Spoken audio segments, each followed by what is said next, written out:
the ball with. Okay. Welcome to my office, baby.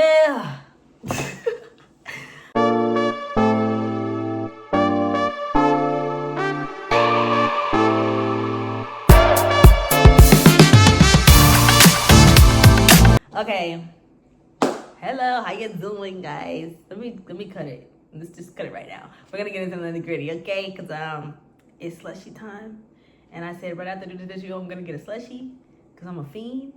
So let's make it happen. Okay, we're gonna skip past the vocal warm-ups. I honestly think it wasn't really that consistent these days.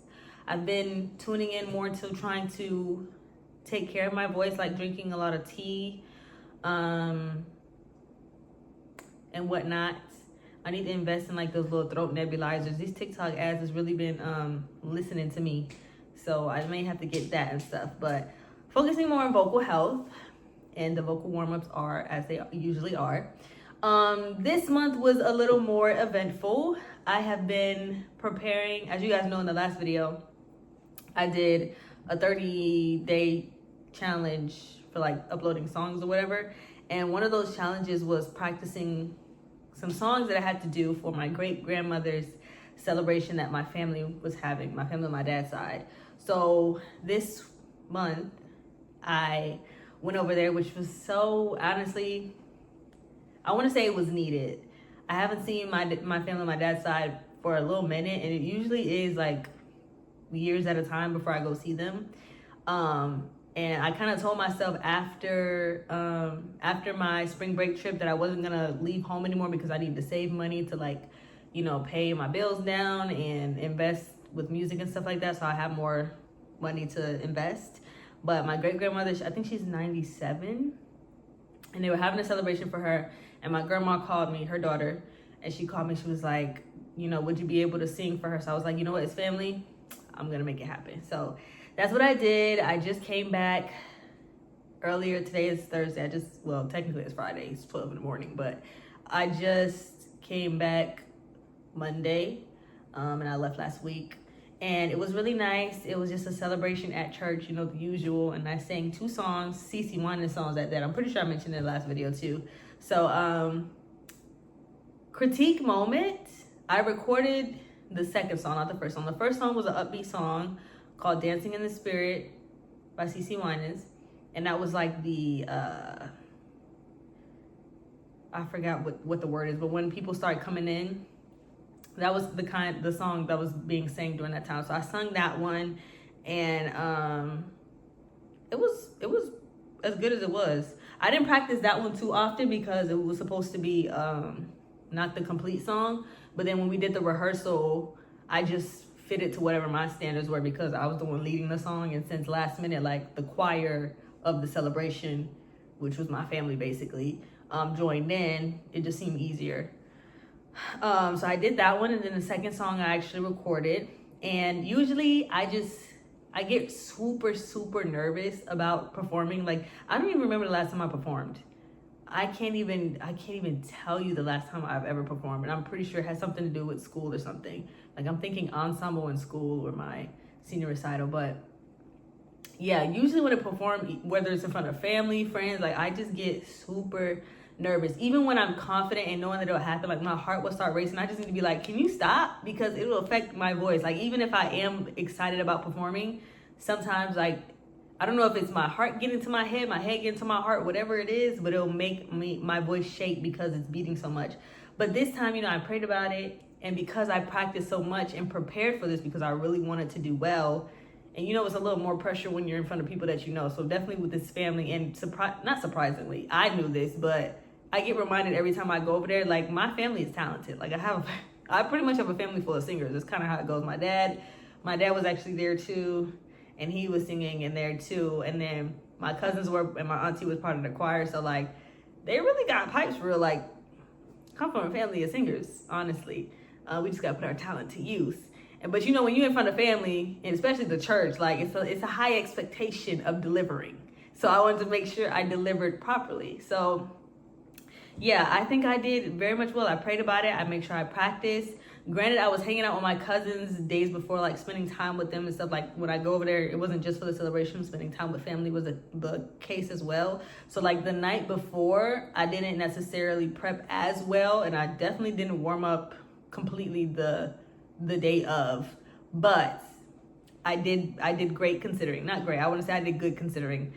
Critic wise, you know what I'm trying to say. In a critique.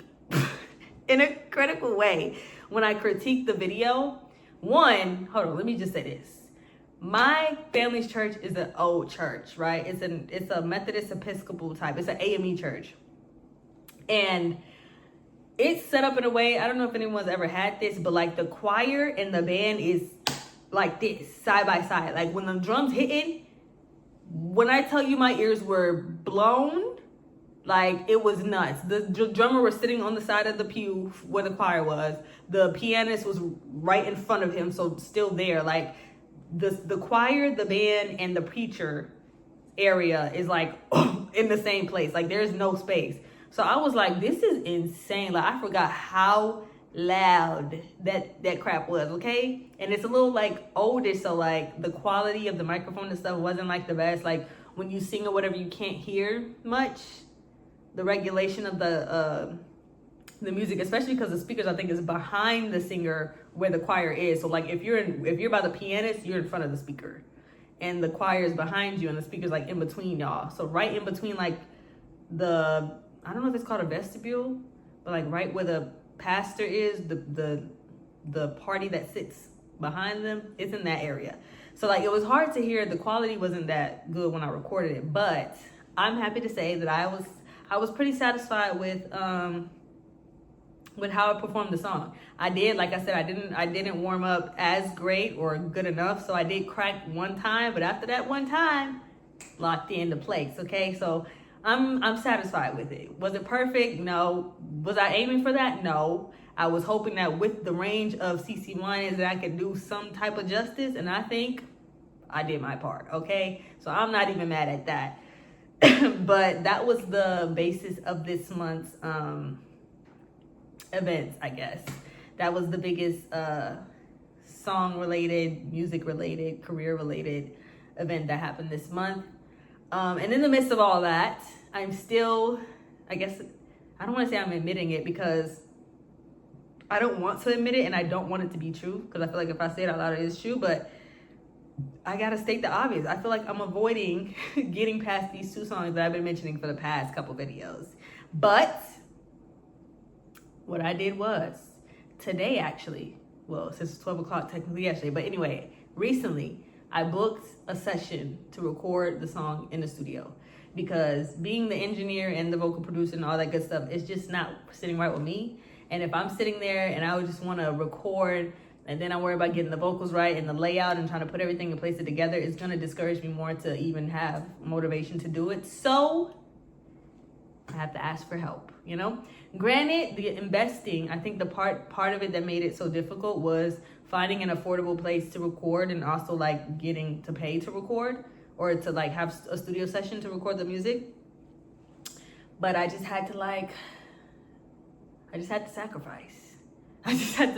So now it's kind of sidebar. It's kind of clicking to me now when I hear the phrase starving artist, or like when I used to hear artist stories about the hustle and like sacrificing or struggling to make it in a way. And I always felt like whenever I would hear their stories, I'm always like, do I have to couch surf in order to be able to make it? Do I have to like starve and yada yada to actually be able to make it? But now that I'm living my version of that, it's making sense. Like it doesn't look like what someone else's journey looks like. Granted, there's a lot of sacrifice you'll have to make, and I'm really understanding how hard it is, especially in the beginning, to do this, because I always say it's only hard and scary until you do it. So once I start getting the hang of understanding what my routine is and what my process is to get songs out, then I'll make it happen. And for the most part, now that I'm thinking about it, I feel like it's because of I don't even know how to word this. I don't know if this is going to start being the process where I have to pay to do studio time because of the expectation that's growing for the type of music that I want to put out. Because when I did my first song, Indecisive, that was, well, actually, I want to say it was recorded in one of my, I guess, colleagues' studio, but I re-recorded it, I think. So that was home recorded. And the second song, Tom, was recorded by me too. So, but I'm guessing with the expectations increasing and the quality of the music that I want to make, and with the extension of all the additions to make the song full that I want to make, maybe this might be my new process of just having to book studio time to make it happen, or it's maybe just certain songs that are just like, it's better if I do it with someone else, and it's better if I record it at home. So I don't know what the process is like for that, but I'm living real time the types of sacrifices that I actually have to make to be that hustling artist, or I hate saying starving artist, but to be that artist, to like have to just to work and hustle. So that's where I'm at right now. And I have a studio session on Monday. Granted, it might be for just one of the songs, but we'll see how that first song goes. I'm gonna get the other one out, and I have to, like, I'm just ready to be done with it. Done as in I want it to come out great, of course, but I want to move on to the next one because, like I said in the last video, I don't like people waiting on me. And also, like, with the collaborations and the people that I've been collabing with too, they've been waiting too long. You know what I mean? I don't want to keep them waiting, and I don't want my reputation to be built off not being able to deliver either. So I do not play about that. I don't play about people's time. Granted, I have been wasting mine just a little bit, but when it comes to other people's time, I don't like doing that. So, but thankfully, I have been still keeping accountability and communication and stuff. That's another thing I don't play about. Communication is important to me. So even if I'm like leaving the breadcrumbs, I'm still responding to me like, hey, I'm doing this, updating them with what's going on, even if it's not giving a full picture. Like, I'm just like, yes, I'm recording this, or it's happening this time, or I'm just getting the things together, or, you know, this week I had family stuff, I'm going to give it to you at the end of next week, stuff like that. So, and being honest, I'm not lying. Yeah. But, yeah, that's where I'm at. So Monday for sure. I want to book another one back to back because these two songs I just want to get out. But we'll see how the first session goes. Hopefully I can accomplish everything within those 2 hours, like backgrounds. And that's another thing I'm scared of too when it comes to booking a session with people like you don't know, you haven't built a rapport with, and don't give like the full rundown to when it comes to what you want to do and all that. Like, are they going to collab in helping you form the song and lead and provide creative ideas or whatever? Or are they just there to be like, yeah, what you want me to do? What you want me to punch you in at? Like, I want the kind of, at least a little bit of a rapport where we have that exchange for me to be able to express my creative thoughts and to get something back so I can make the song to the best of its ability, you know? So we'll see how that goes. Either way, it's gonna get done because it has to get mixed and mastered. And yeah, and I'm still planning on releasing them at the same time. It won't be a dual single though, because for one of the songs for High, the producer wanted to make different versions of it, like remixes and EDM mixes or whatever like that. So I was like, we could release that on its own then, and then the other song will be released as a single on its own too, but they will be released at the same time. So that's the plan for those two. And I think I said before, the covers are easy to pick out as well, so that shouldn't be too much. And then again, collabs with other people, helping them like formulate songs as well. I've been doing that. So I really feel like once I get past these two, I'm praying.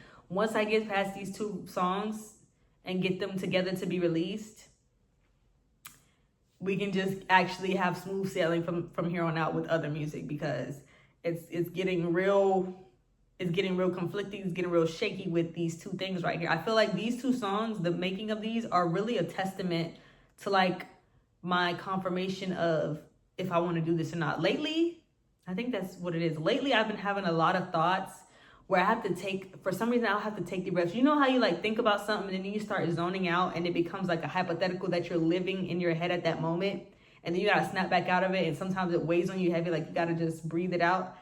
I don't know if you feel that way, but lately I've had that. I'm an overthinker, so I kind of like zone out and think about scenarios that may not even happen. I do that a lot, but lately when I start like watching things or seeing things, like if I'm just watching YouTube and I start like, you know, if I'm just watching a video or watching my favorite artist or like just scrolling or something and I see anything performance based or whatever the case may be, sometimes it like sometimes it hits my brain to be like, if you were to do that, are you ready? Like, are you ready to do it right now? And sometimes my brain tells me, or sometimes I feel like I don't know if that's something I don't know if that's something I want to do. Like, I don't know, am I capable? Maybe I'm not ready at this moment, but how much time do I have left to be ready in that moment? I'm thinking if I get in the industry this year, 4 years, by the time I'm 30, like I'll be cemented in a way so that way I have a little more leeway in doing what I want or going on a hiatus to explore other possibilities if I want to. But like 4 years, I'll be 30. Like I gotta have something. I gotta have some type of reputation.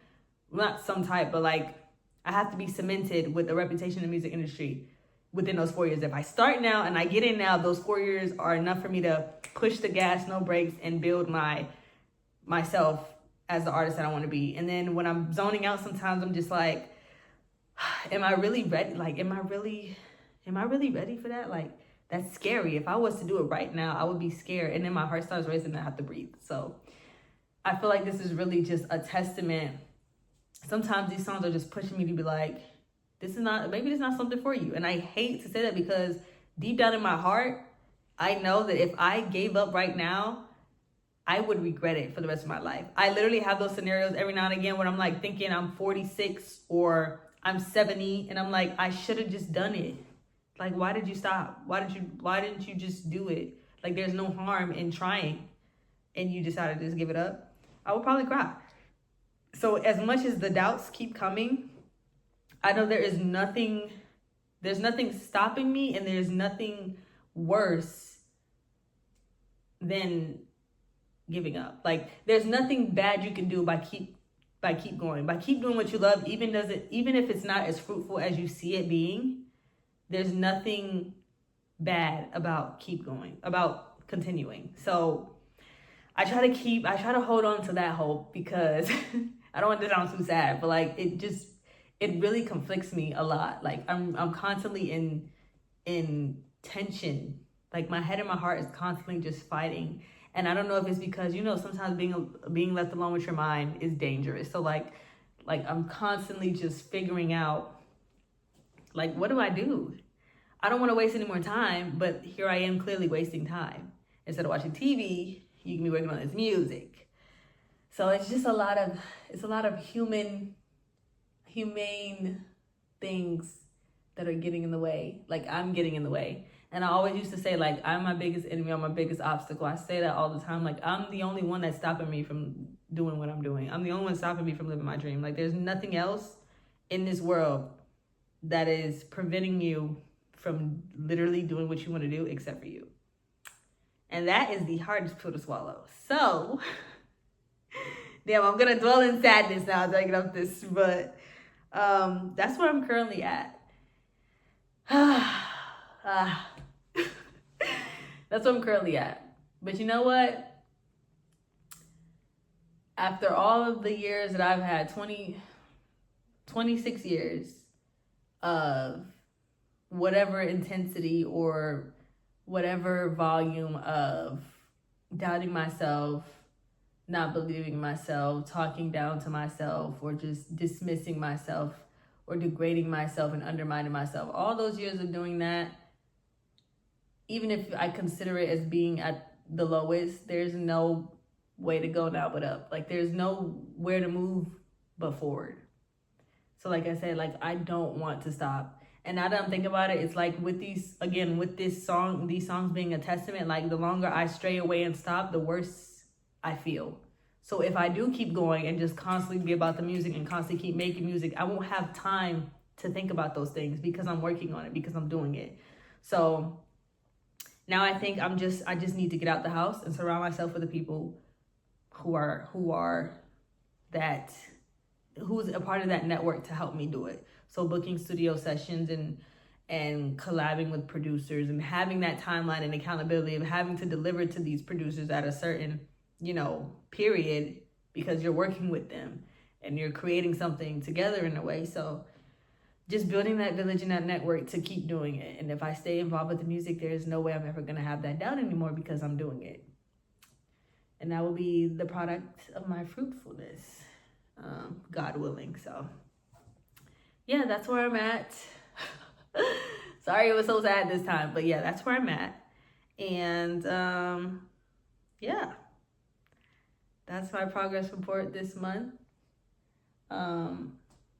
And hopefully this was slightly. You don't have to be completely relatable, but hopefully this was slightly relatable to some. But remember, like, your life is yours, and time is literally a construct. We don't know what our last days are going to be. We don't know how long we have, but we also don't need to rush things like it's the end of the world. And it's so weird to say, because both possibilities are like so stressful. Like, you don't know when you have left, so you want to live it up like it's your last. But obviously, don't run yourself into the ground with the you sleep when I'm sleep when I'm dead mentality. Like, live life, be present. We need a lot more presence now more than ever anyway. So live your life. Take the time to do what you want to do. Just make sure it's you that wants to do it. And chase the good stuff. Chase the positivity. When those thoughts come in your head, toss that in the trash, okay?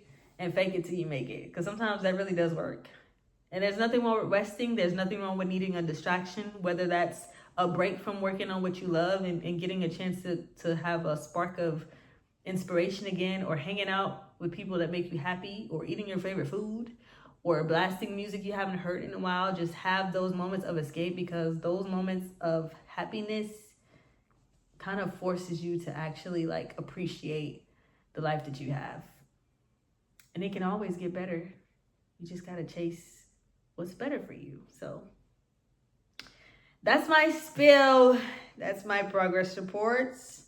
And by next month, I will have these songs done, and I will have a date, ballpark, for this music to be released. Who knows? Maybe it'll be released by the time this video's out. Not this video, the next video. But they will be done and recorded by the next video. That's for sure. I'm putting that in here right now, for sure. Because yeah, we gotta wrap this up. It's been too many videos when we talking about it. It's a wrap. But thank y'all for watching. If you got to the end of the video, if you got into this video, what a life. Being human is not easy. Being human is hard, but you know what? There's no other time to be alive and be present than now. I don't think I would want to be in any other time. Like, to live now with the people that are on this earth now. Who knows what my journey would be like, and the people I'll meet, and the people that'll just join my journey in life. I'm excited for that. And that makes me excited. And I feel like all of my dreams and goals are intertwined into each other. So that's a conversation for another day. But thank you guys for watching the video. I love y'all. Thank y'all for paying attention, even the slightest attention, if you even clicked, if you even was curious. Yeah, we're just all doing our best. Doing the best with what I got. I'll see you in the next one next month. Bye.